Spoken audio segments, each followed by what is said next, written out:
నమస్కారం. ఈరోజు మనం ఒక సరికొత్త విషయాన్ని, ముఖ్యంగా కాగ్నిటివ్ ఫెటీగ్, అదేనండి మనకి తరచుగా అనిపించే మానసిక అలసట గురించున్న ఒక ఆసక్తికరమైన కోణాన్ని విశ్లేషించబోతున్నాం.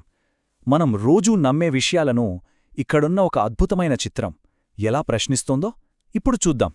అసలు ఈ మానసిక అలసటకు లేదా మెదడు మసకబారినట్లు అనిపించడానికి నిజమైన కారణమేంటో ఎప్పుడైనా ఆలోచించారా? పనులు చెయ్యలేక నీరసించిపోయినప్పుడు అబ్బా బుద్ధి సరిగ్గా పనిచేయడం లేదని మనం తరచుగా ఫీలవుతుంటాం. కాని దానికి మూలం నిజంగా మన ఆలోచనల్లోనే ఉందా, లేక ఇంకెక్కడైనా ఉందా? ఒక్కసారి ఇక్కడున్న ఈ వాక్యాన్ని గమనించండి. ఇది మనం తీసుకున్న మూల చిత్రం నుండి వచ్చిన ఒక స్ట్రాంగ్ స్టేట్మెంట్. మీ బ్రెయిన్ ఫాగ్ అంటే ఆలోచనలు మస్కబారడమనేది ఆలోచనా లోపం కాదు. ఒక్క క్షణం దీని గురించి ఆలోచించండి. వినడానికి కొంచెం వింతగా ఉంది కదూ?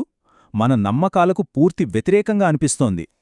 మానసిక ఇబ్బంది అనేది మెదడు ఆలోచించే విధానంలో ఉన్న లోపం కాదని ఈ వాక్యం చాలా ఖండితంగా చెబుతోంది. సరే, ముందుగా మొదటి విభాగానికి వెళ్దాం. The brain fog paradigm. అసలు ఈ బ్రెయిన్ ఫాగ్ గురించి పాత నమ్మకాలేంటో చూద్దాం. ఇప్పుడు మన ముందున్న ఈ చిత్రాన్ని జాగ్రత్తగా పరిశీలిస్తే ఇది మనకు రెండు విభిన్నమైన ప్రపంచాలను ఒకే చోట చూపుతోంది. బొమ్మను రెండు భాగాలుగా విభజించారు, గమనించారా? ఎడమవైపున మెదడు, కుడివైపున కండరాలున్నాయి. ఈ రెండింటి మధ్య ఉన్న ఈ కాంట్రాస్ట్ మనల్ని నిజంగా ఆలోచింపజేస్తుంది. మనం ఇంతకుమంది చెప్పుకున్న ఆ వాక్యం పక్కనే ఈ బొమ్మ ఉండటం వల్ల పాతకాలపు నమ్మకానికి, కొత్త భౌతిక వాస్తవానికి మధ్య ఉన్న తేడా చాలా స్పష్టంగా కనిపిస్తోంది. ఇప్పుడు రెండవ విభాగం, నాట్ ఏ థింకింగ్ ప్రాబ్లం. అంటే ఇది ఆలోచనా లోపం కాదు. ఇందులో నిజంగా ఆసక్తికరమైన విషయం ఏమిటంటే, ఎడమవైపున ఉన్న ఆ నీలిరంగు మెదడు భాగాన్ని ఒకసారి చూడండి. ఇది సెరెబ్రమ్, సెరిబెల్లం ఇంకా బ్రెయిన్ స్టెమ్ను సూచిస్తుంది. ఆ చల్లని నీలిరంగు దేనితోనూ సంబంధం లేకుండా ఒంటరిగా ఉన్న ఒక అవయవాన్ని సూచిస్తున్నట్టుగా ఉంది కదా. అంటే సమస్య కేవలం ఆ నీలిరంగు భాగంలోనే ఉండిపోయిందనేది మన సాధారణంగా నమ్మే పెద్ద అపోహ. ఈ చిత్రం ఆ అపోహకు ఒక విజువల్ రూపాన్నిచ్చి వెంటనే దాన్ని ప్రశ్నిస్తోంది. ఇంతకాలం బ్రెయిన్ ఫాగ్ అంటే అది కేవలం ఒక కాగ్నిటివ్ సమస్య, అంటే ఆలోచనలకు సంబంధించిన సమస్య అని మాత్రమే అనుకుంటూ వచ్చాం. కానీ దానికి పూర్తి విరుద్ధంగా పక్కనే ఉన్న పదాలను చూస్తే ఇదొక కండరాల వాస్తవం అని వాళ్ళు చెబుతున్నారు. ఈ రెండు విరుద్ధ భావనల మధ్య ఉన్న పోలిక చూస్తే అసలు సమస్య మెదడు లోపల జరిగే రసాయన లేదా ఆలోచన ప్రక్రియలలో లేదు, మరెక్కడో ఉందనే వాదన ఇక్కడ బలంగా వినిపిస్తోంది. ఇక మూడవ విభాగానికి వద్దాం. ద మస్క్యులర్ కనెక్షన్, అంటే కండరాలకున్న సంబంధం. ఇక్కడ బోల్డ్ అక్షరాలతో చాలా స్పష్టంగా రాసున్న ఈ వాక్యాన్ని చూడండి. ఇది కండరాల సమస్య. ఇది మన పాత నమ్మకాలను పూర్తిగా ఛాలెంజ్ చేసే ఒక పవర్ఫుల్ వాదన. ఎంతో కాలంగా కేవలం మానసిక సమస్యగా భావిస్తున్న ఒక లక్షణాన్ని ఇంత సూటిగా ఖచ్చితంగా ఇది శారీరక కండరాల సమస్య అని చెప్పడం నిజంగా ఒక పెద్ద మార్పే. ఈ పదాన్ని ఎంత పెద్దగా ఎందుకు హైలైట్ చేశారో మనకు తదుపరి స్లైడ్లో క్లియర్గా అర్థమవుతుంది. ఇది ఎంత అద్భుతంగా వివరిస్తుందంటే, ముఖం, దవడ ఇంకా మెడ యొక్క కుడివైపునున్న ఈ ఎర్రటి కండరాల నిర్మాణాన్ని ఒక్కసారి చూడండి. ఎడమవైపునున్న ఆ ప్రశాంతమైన నీలిరంగుకు ఇది పూర్తి విరుద్ధంగా చాలా ఇంటెన్స్గా ఉంది కదా. ఈ ఎరుపురంగు కండరాల పటుత్వాన్ని, స్ట్రెస్ని, శారీరక శ్రమను సూచిస్తోంది. బ్రెయిన్ ఫాగ్ అనే ఆ మానసిక సమస్యకు ఈ ముఖ, మెడ కండరాలే అసలు కారణమని ఈ దృశ్యం మనకు స్పష్టం చేస్తోంది. ఇప్పుడు నాల్గవ విభాగం, మ్యాపింగ్ ద విజువల్ ఎవిడెన్స్. దృశ్య సాక్ష్యాలను ఎలా అనుసంధానం చేశారో చూద్దాం.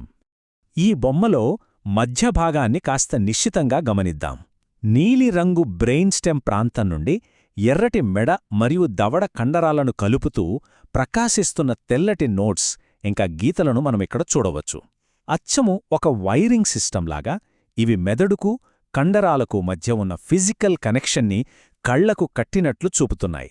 ఈ న్యూరోమస్క్యులర్ మార్గాల ద్వారానే మెడలోని కండరాల ఒత్తిడి మెదడు పనితీరుపై డైరెక్ట్గా ప్రభావం చూపుతుందని ఈ మూలాధారం బలంగా వాదిస్తోంది. సో ఇప్పటివరకు మనం చూసిన ఈ సరికొత్త పారాడైమ్ షిఫ్ట్లోని ముఖ్యమైన అంశాలను ఒక్కసారి బ్రీఫ్గా కవర్ చేద్దాం. ఎడమవైపున నీలిరంగులో ఉన్న మెదడు, దానివాళ్లు మిత్ లేదా అపోహ అంటున్నారు. కుడివైపున ఎర్రగా ఉన్న ముఖ, మెడ కండరాలను కొత్త రియాలిటీగా చూపిస్తున్నారు. మధ్యలో వాటిని కలిపే ఆ న్యూరోమస్కులర్ నోడ్స్ ఈ సిద్ధాంతానికి మెయిన్ బేస్. వీటన్నింటికి మద్దతుగా ఆలోచన సమస్య కాదు అని రాసి ఉన్న ఆ బోల్డ్ టెక్స్ట్ ఈ మొత్తం కాన్సెప్ట్ని సమప్ చేస్తోంది. ఇక చివరిగా 5వ విభాగం రీథింకింగ్ కాగ్నిటివ్ ఫెటీగ్, మానసిక అలసట గురించి మనం మన ఆలోచన విధానాన్ని మార్చుకోవాల్సిన సమయం.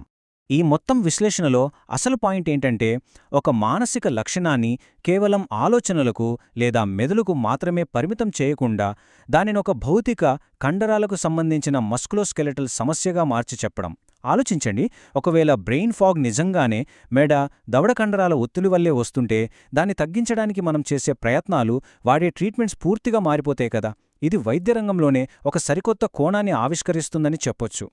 ముగించే ముందు మనల్ని మనం అడగాల్సిన ఒక ఆసక్తికరమైన ప్రశ్న ఉంది. బ్రెయిన్ ఫాగ్ను కేవలం ఒక మానసిక సమస్యగా కాకుండా ఇలా ఒక ఫిజికల్ సిమ్టమ్గా చూడటం వల్ల మెంటల్ ఫెటీగ్ని మనం డీల్ చేసే విధానం ఎలా మారుతుంది? బహుశా దీనికి సొల్యూషన్ కేవలం రెస్ట్ తీసుకోవడంలోనే కాకుండా కండరాల ఒత్తిడిని తగ్గించుకోవడంలో ఉందేమో కదా. ఈ సరికొత్త దృక్కోణం ఖచ్చితంగా మనల్ని మరింత లోతుగా ఆలోచించేలా చేస్తోంది. ఈనాటి మన విశ్లేషణ మీకు చాలా కొత్తగా, ఆసక్తికరంగా అనిపించిందని ఆశిస్తున్నాను. ఇలాంటి మరిన్ని విషయాల కోసం లైక్ చేయండి, షేర్ చేయండి, తప్పకుండా సబ్స్క్రైబ్ చేయండి. నోటిఫికేషన్స్ కోసం ఆ బెల్ ఐకాన్ నొక్కడం మర్చిపోకండి. Physical therapy, emergency pain relief treatments కోసం పైభాగంలో కనిపిస్తున్న డాక్టర్ గంగాధర్ గారి క్లినిక్ని సంప్రదించవచ్చు. అలాగే ఇక్కడున్న వెబ్సైట్ లింకును కూడా విజిట్ చేయండి. మళ్ళీ కలుద్దాం. ధన్యవాదాలు.